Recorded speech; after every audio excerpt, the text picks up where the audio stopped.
Salam sejahtera dan salam sehat untuk kita semua. Kembali lagi dalam pembelajaran matematika kelas 9. Pada pembelajaran kali ini, Pak Guru akan menjelaskan materi baru, yaitu materi pada bab 3 tentang transformasi. Nah, di dalam materi transformasi yang dibahas adalah tentang refleksi, translasi, rotasi, dan dilatasi. Sebelum Pak Guru menjelaskan tentang materi ini, alangkah baiknya kalian memahami dan mengetahui capaian dari kompetensi dasar pembelajaran berikut ini. Capaian kompetensi dasar yang pertama menjelaskan transformasi geometri, refleksi, translasi, rotasi, dan dilatasi.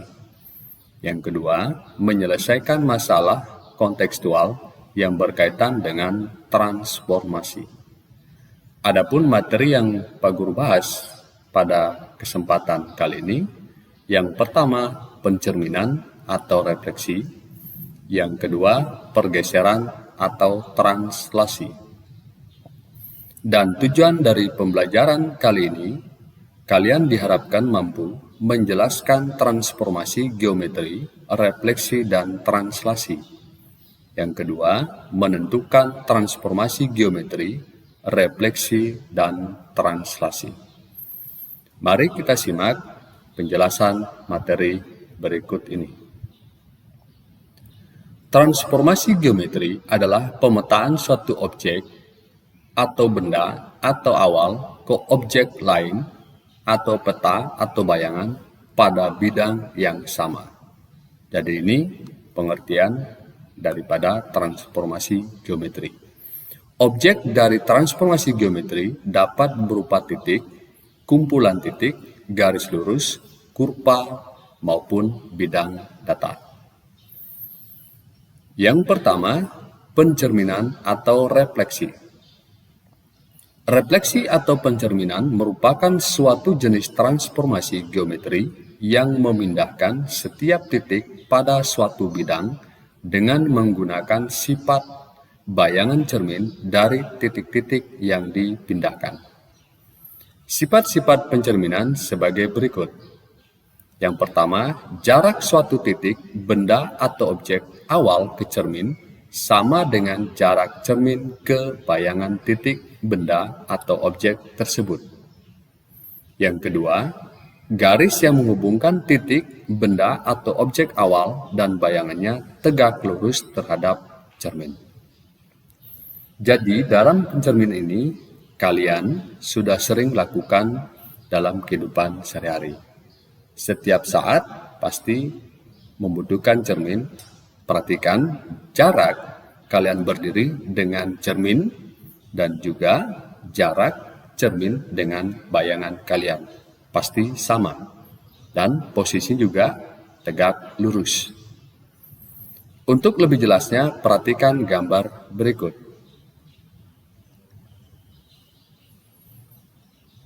Gambar segi 4 PQRS dicerminkan terhadap garis alfa, maka bayangannya menjadi P aksen, Q aksen, R aksen, S aksen. Gambar di samping merupakan contoh pencerminan atau refleksi dari segi 4 PQRS terhadap alfa, sehingga menghasilkan P aksen, Q aksen, R aksen, dan S aksen. Jadi di sini tentu kalian sudah memperhatikan jarak setiap titik dari segi 4 ini di titik awal sama dengan jarak setiap titik pada bayangannya. Seperti contohnya di titik R.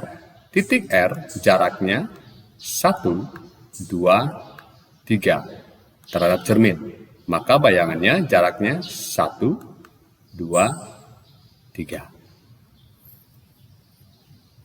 Penentuan bayangan hasil pencerminan sebarang titik pada koordinat X, Y pada koordinat kartesius adalah sebagai berikut. Cara menentukan bayangan hasil pencerminan. Perhatikan tabel berikut ini.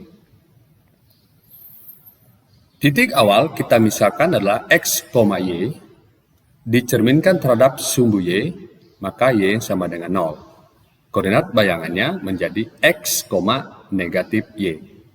Jadi di titik Y, tandanya berubah. Jadi dari positif menjadi negatif. Jika negatif, maka menjadi positif. Titik X-nya tetap. Yang kedua, titik awal X, Y dicerminkan terhadap sumbu Y. X-nya 0. Maka bayangannya titik X berubah tanda menjadi negatif X, Y. Y-nya tetap. Jika X-nya di sini di titik awal bernilai negatif, maka bayangannya positif. Yang ketiga, titik awalnya X, Y dicerminkan terhadap titik asal 0,0, maka koordinat bayangan kedua-dua titiknya berubah tanda menjadi min X, min Y. Jika titik awalnya dua-duanya negatif, maka bayangannya tandanya menjadi positif. Yang keempat, titik awal X, Y dicerminkan terhadap garis miring Y sama dengan X, maka koordinat bayangannya posisinya terbalik. Titik Y yang di awal bayangannya menjadi posisi titik X, sedangkan X di titik awal bayangannya posisinya menjadi di titik Y. Yang kelima, titik awal X, Y dicerminkan terhadap garis miring Y sama dengan min X, maka koordinat bayangannya selain posisinya terbalik, tandanya juga berubah menjadi negatif. Jika titik awal negatif kedua-duanya, maka titik bayangannya menjadi positif. Yang keenam, titik awal X, Y dicerminkan terhadap garis tegak X sama dengan H. H ini adalah mengganti suatu bilangan. Maka bayangannya 2 kali H dikurang X, Y. Yang ketujuh, titik awal X, Y dicerminkan terhadap garis datar Y sama dengan H. H ini juga merupakan suatu bilangan. Maka bayangannya menjadi X, 2 kali H dikurang Y. Yang kedelapan, titik awal X, Y dicerminkan terhadap titik A, B, maka bayangannya menjadi 2A kurang X, 2B kurang Y. Jadi konsep inilah yang perlu kalian pahami dalam penentuan bayangan dari pencerminan suatu benda atau objek. Untuk lebih jelasnya, perhatikan contoh berikut ini. Contoh pertama, pencerminan terhadap sumbu X. Segitiga ABC berkoordinat di titik A, min 1,1, titik B, min 1,3, dan titik C, 6,3. Gambarlah segitiga ABC dan bayangannya yang direfleksikan terhadap sumbu X, serta tentukan titik bayangannya. Penyelesaian. Perhatikan cara menggambar segitiga ABC dan bayangannya. Perhatikan bahwa titik A berada satu satuan di atas sumbu X. Maka bayangannya adalah A aksen terletak satu satuan di bawah sumbu X. Jadi perhatikan, sumbu X ini adalah pencerminannya atau cerminnya. Titik A satu satuan di atas sumbu X, bayangannya satu satuan di bawah sumbu X. Sehingga titik awal dengan titik bayangannya tegak lurus dengan pencerminannya, yaitu sumbu X. Ini satu satuan dan satu satuan di bawah sumbu X. Titik B, sedangkan titik B dan C berada pada 3 satuan di atas sumbu X, maka bayangannya adalah B aksen dan C aksen, terletak 3 satuan di bawah sumbu X.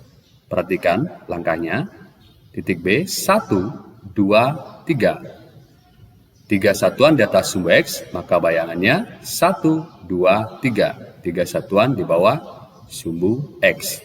Titik C, 1, 2, 3. 3 satuan di atas sumbu X, maka bayangannya 1, 2, 3. 3 satuan di bawah sumbu X.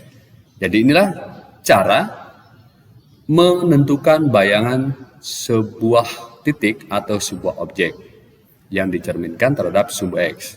Jadi kita tentukan dulu titik-titiknya, baru kemudian kita bisa menggambar bayangannya. Dengan demikian diperoleh koordinat masing-masing titik dan bayangannya adalah sebagai berikut. Atau kalian bisa juga dengan menggunakan konsep yang ada pada tabel tadi. Ini konsepnya. Sebuah titik yang dicerminkan terhadap sumbu X, maka bayangannya menjadi X, min Y. Perhatikan titik A.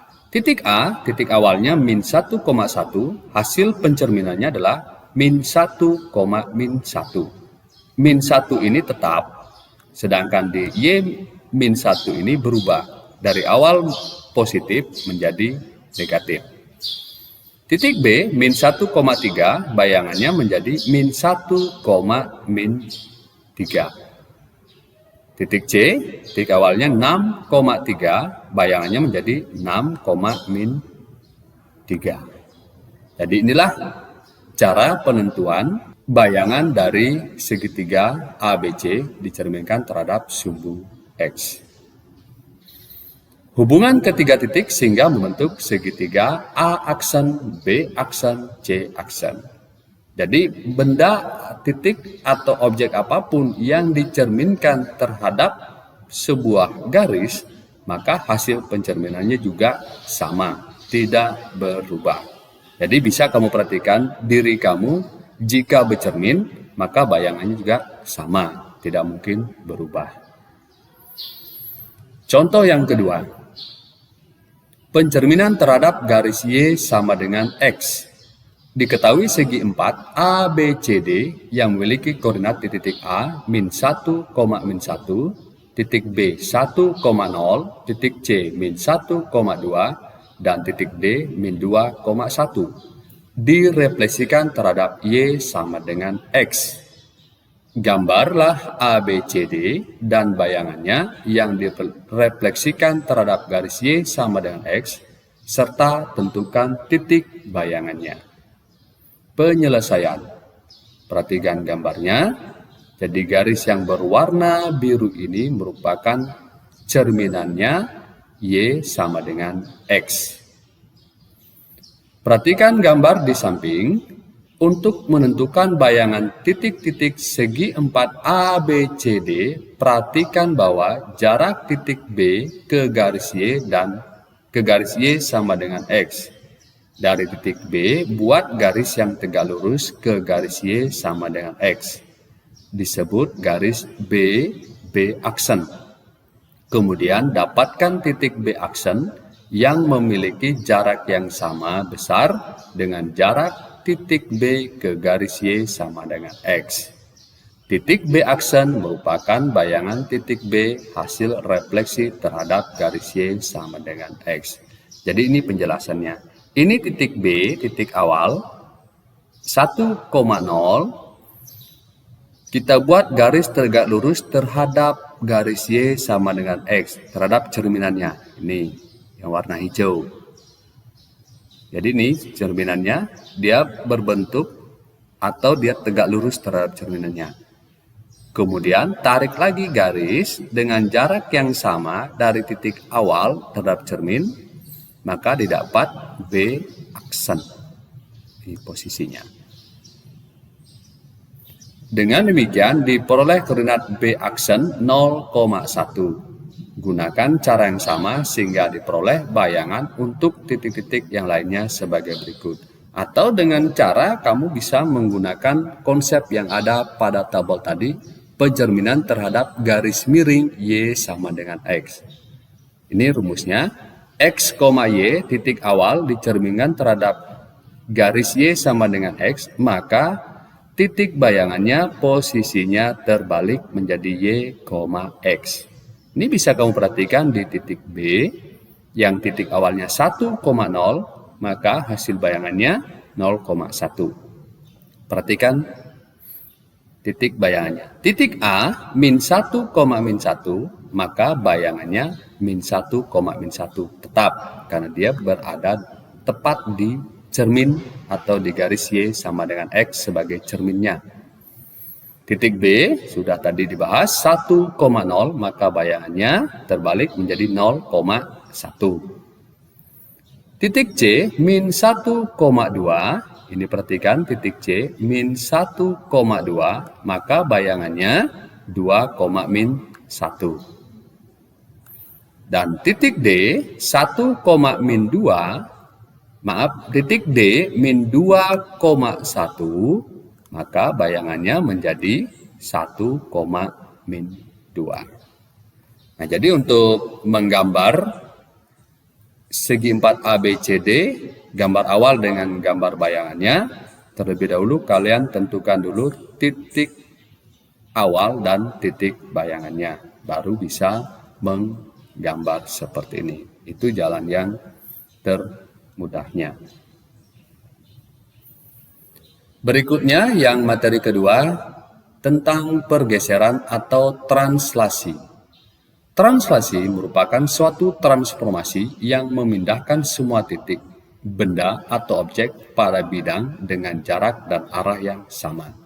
Perhatikan, segi 4 trapesium digeser ke arah kanan, posisinya seperti ini. Gambarnya tetap. Translasi pada bidang kartesius dapat dilukis jika kamu mengetahui arah dan seberapa jauh gambar bergerak secara mendatar atau vertikal. Jarak dan arah tertentu diwakili oleh suatu ruas garis berarah yang dinotasikan oleh A, B, disebut komponen translasi. A searah sumbu X, yang A yang ini. Searah sumbu X itu berarti mendatar ke kanan atau ke kiri. Jika A-nya positif, maka arahnya ke kanan. Jika A-nya negatif, maka arahnya ke kiri. Dan B searah sumbu Y, yaitu vertikal, atas dan ke bawah. Jika B bernilai positif, maka pergerakannya ke atas. Jika B bernilai negatif, maka pergerakannya ke bawah. Ini sama halnya contoh jika kita menggeser suatu benda dalam kehidupan sehari-hari. Ke arah kanan, kemudian ke arah kiri, maju ataupun mundur. Maju dan mundur diibaratkan adalah sumbu Y. Kiri dan kanan adalah sumbu X. Untuk nilai yang sudah ditentukan A dan B, yakni translasi oleh AB, memindah setiap titik P, X, Y dari sebuah bangun pada bidang datar ke P aksen, artinya bayangannya, maka hasil bayangan adalah X tambah A, Y tambah B. Jadi titik awalnya ditambahkan dengan translasinya. X tambah A, Y tambah B. Translasi dapat disimbolkan dengan X, Y. Bayangannya menjadi X tambah A, Y tambah A. Y tambah B. Jadi ini rumus menentukan bayangan dari translasi sebuah benda atau objek. Untuk lebih jelasnya, perhatikan contoh berikut ini. Contoh pertama, koordinat bayangan hasil translasi. Segitiga ABC memiliki koordinat di titik A min 3,1, titik B 1,4, dan titik C min 3, min 1. Gambarlah segitiga ABC dan bayangannya yang ditranslasi oleh 4, min 3, serta tentukan titik-titik koordinat bayangannya. Penyelesaian. Perhatikan gambarnya. Yang berwarna merah adalah segitiga awal, sedangkan berwarna biru adalah hasil translasi atau bayangannya. Jadi hasil bayangannya disimbolkan dengan A aksen untuk membedakan yang mana titik awal, yang mana titik hasil translasi atau bayangannya. Perhatikan gambar di samping. Segitiga ABC ditranslasikan oleh 4-3, artinya 4 satuan ke arah kanan, searah sumbu X, dan 3 satuan ke bawah searah sumbu Y. Hal ini dapat dinyatakan sebagai X, Y menjadi X tambah 4, Y kurang 3. Koordinat bayangan hasil translasi sebagai berikut. Perhatikan titik A, titik awalnya min 3,1, maka bayangannya min 3 tambah 4, hasilnya 1. Kemudian 1 kurang 3, hasilnya min 2. Jadi bayangannya 1, min 2. Titik B, min 1,4, bayangannya min 1 tambah 4, 4 kurang 3, menjadi 3,1. Kemudian titik C, min 2, min 1, maka bayangannya min 2 tambah 4, min 1 kurang 3. Hasilnya 2, min 4. Ini langkah-langkahnya. Perhatikan titik A, 1, 2, 3, 4. Ke arah kanan, kemudian 1, 2, 3. Ke bawah. Kemudian titik B, ke arah kanan, digeser kanan, 1, 2, 3, 4. Kemudian 1, 2, 3 ke bawah.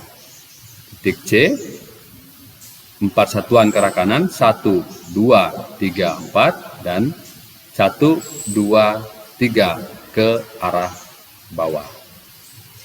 Jadi inilah cara menentukan bayangan hasil translasi suatu titik atau benda atau objek. Baiklah anak-anakku semuanya, demikian yang bisa Pak Guru jelaskan tentang refleksi dan translasi. Semoga apa yang Pak Guru sampaikan dapat kalian pahami dan gunakan dalam kehidupan sehari-hari. Sampai jumpa di pertemuan berikutnya, yaitu tentang rotasi dan dilatasi. Tetap semangat, selalu jaga kesehatan, dan salam sehat untuk kita semuanya.